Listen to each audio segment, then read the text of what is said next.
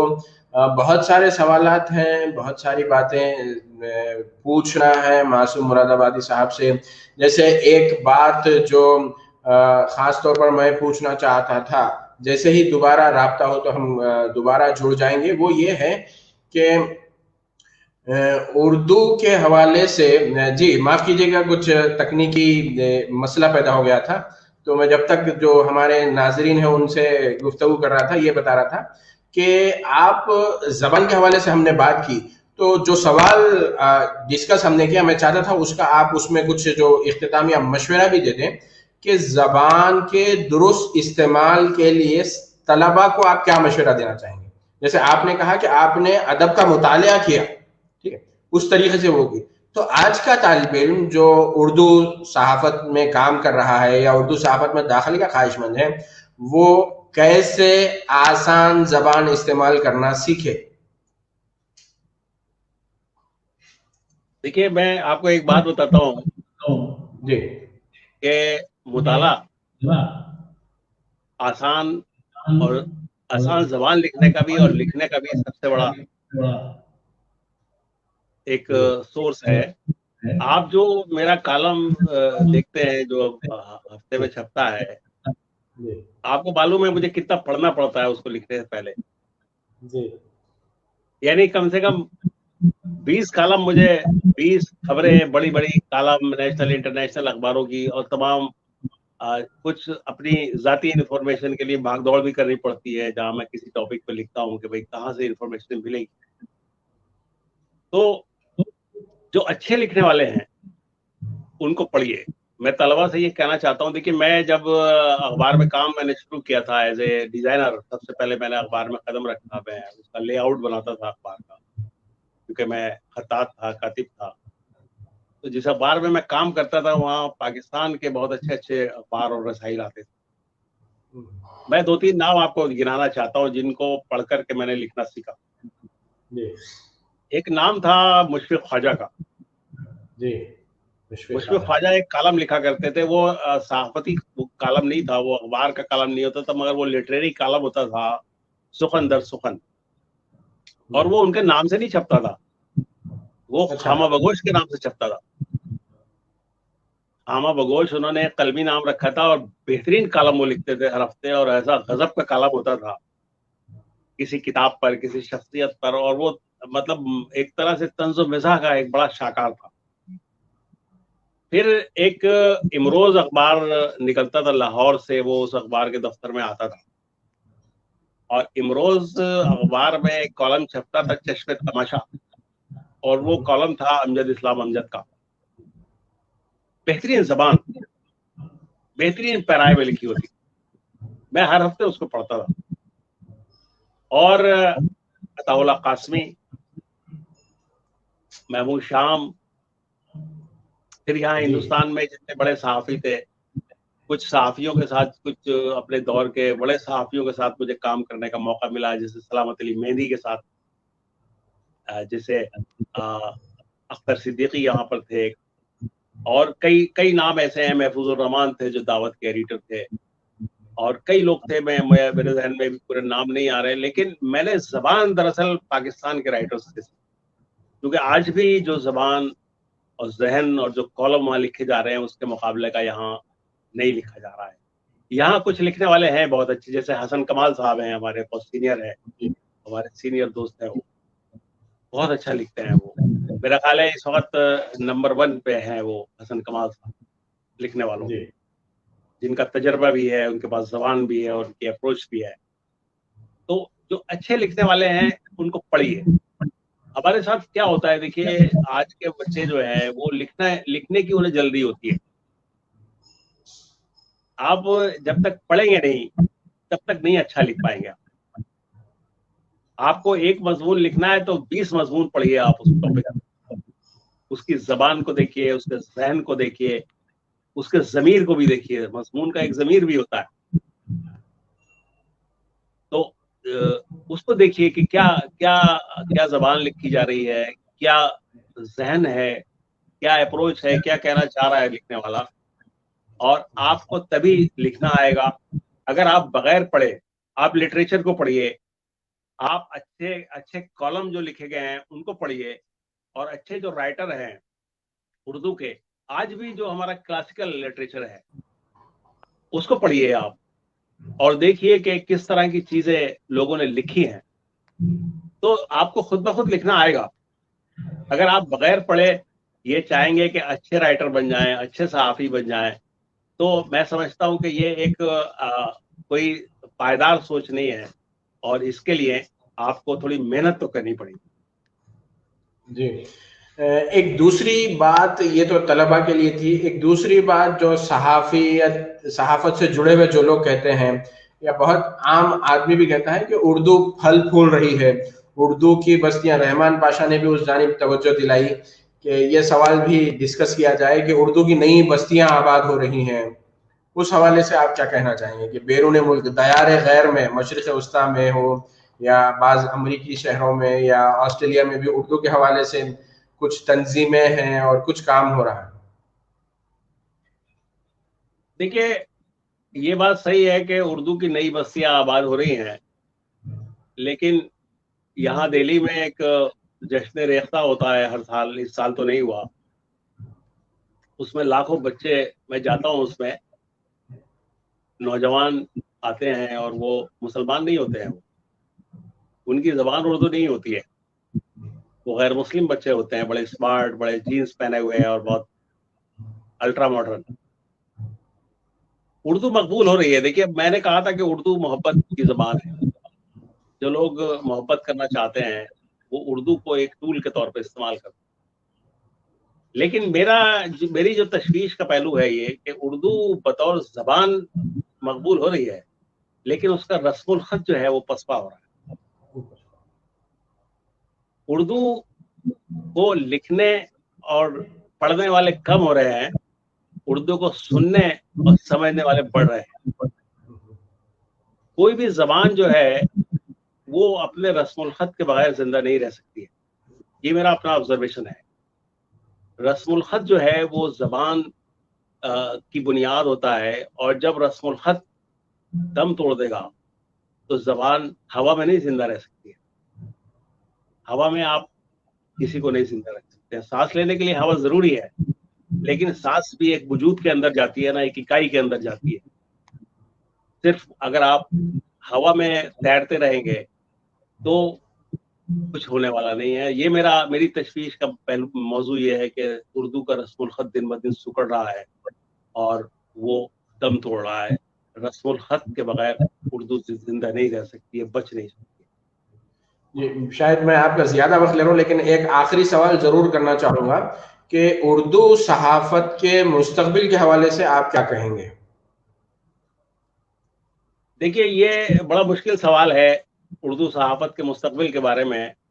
میں کوئی نگیٹو بات اس لیے نہیں کہہ سکتا کہ ہمارے بہت سارے بچے اردو سیکھ رہے ہیں, اردو صحافت سیکھ رہے ہیں. یہ ذمہ داری ان کی ہے کہ اس کے مستقبل کو کس طرح سے خوشگوار بنائیں. ہم تو اپنی پاری کھیل چکے ہیں, اب ہم ریٹائرمنٹ کی طرف جا رہے ہیں, اور ہم نے اپنی زندگی میں جو کچھ کیا ہے یا نہیں کیا وہ ایک الگ بحث ہے. لیکن ہم جس دور میں اس پروفیشن میں آئے تھے تب کمپٹیشن اتنا نہیں تھا. آج بہت بھیانک کمپٹیشن ہے, اور ایسی زبانوں کے ساتھ کمپٹیشن ہے, ایسی ٹیکنالوجی کے ساتھ کمپٹیشن ہے جس میں آپ بہت سخت محنت کر کے, بہت جدوجہد کر کے اور بہت اسٹرگل کر کے ہی اپنے آپ کو منوا سکتے ہیں. اور یہی ایک کنجی ہے کامیابی کی. میں مایوس نہیں ہوں بالکل بھی, مایوسی تو گناہ ہے, لیکن حالات بہت سخت ہیں. اس کے لیے آپ کو صرف پیسہ کمانے یا نوکری حاصل کرنے سے اوپر اٹھنا پڑے گا, کیونکہ آپ کے اوپر ذمہ داری ایک زبان کو اور ایک پروفیشن کو بچانے کی بھی. یہ میرا اپنا آخری سوال, اردو کا جو تاریخی پس منظر آپ نے بتایا تھا, چاہے وہ اردو کا پہلا اخبار شروع کرنے والے افراد ہوں یا پھر اردو ادب میں جو نام ہے منشی نول کشور کا, تو اردو ملی جلی زبان تھی اور آج مسلمانوں سے جوڑ دی گئی ہے. اگر اردو زبان کو اس کا مستحقہ مقام یا اس کی جو تاریخ تھی وہ لوٹانے کے لیے جو بین مذہبی جو بھائی چارہ ہے اس کی کتنی ضرورت ہے؟ ملک کے موجودہ حالات میں اردو کے جو مسائل ہیں اس کے پس منظر میں آپ کیا کہنا چاہیں گے کہ جو بین مذہبی ہمارے اردو اخبارات میں آج ایسا مواد چھپتا ہے، پتہ یہ چلتا ہے کہ اس ملک میں اردو بولنے والوں کے علاوہ کوئی دوسرا رہتا ہی نہیں. جیسے کسانوں کے مسائل ہیں تو کتنے زرعی شعبے سے حوالے سے خبریں چھپتی ہے. مطلب ہم نے کیا کیا ہے، اردو صحافت کو اسلام کا لبادہ اڑا دیا ہے.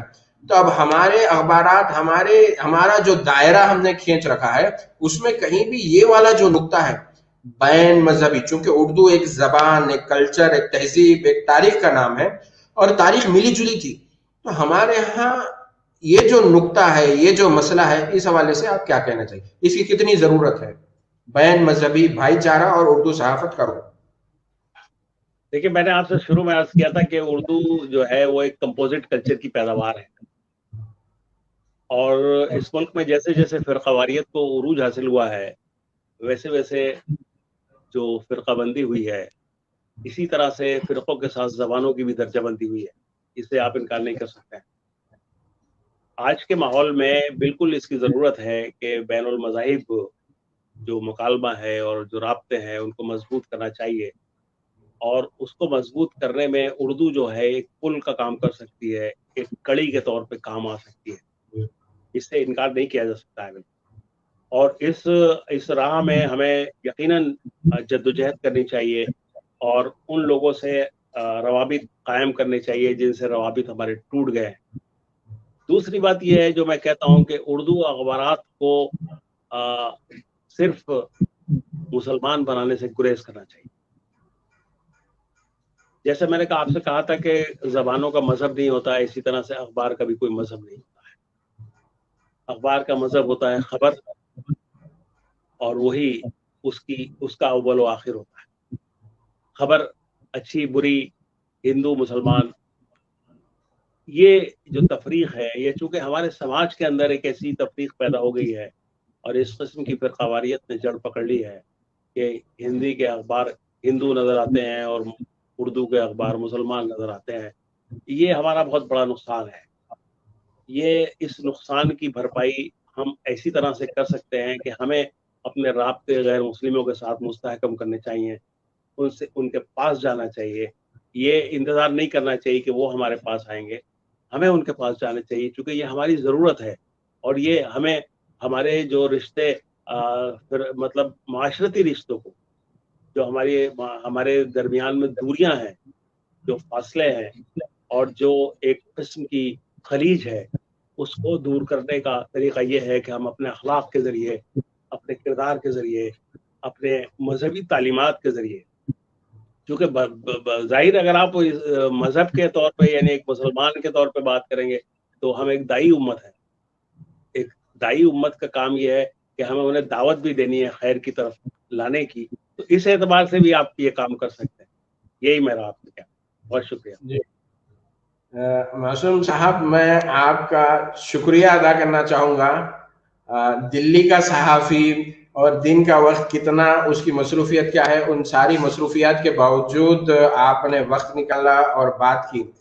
پوچھنے کو تو بہت سارے سوال تھے، لیکن میں آخر میں اگر آپ اجازت تو ایک سوال کر کے اپنی گفتگو کو ختم کرنا چاہوں گا کہ طلباء صحافت کے لیے اگر میں پوچھوں، چونکہ آج کل کے بچے کچھ اپروچ الگ رکھتے ہیں کہ بھئی کم وقت میں یا کم اس میں زیادہ کام کی باتیں، تو آپ اگر کوئی ان کو 3 مشورے دینا چاہیں گے طلباء صحافت کو تو وہ آپ کے مشورے کیا ہوں گے؟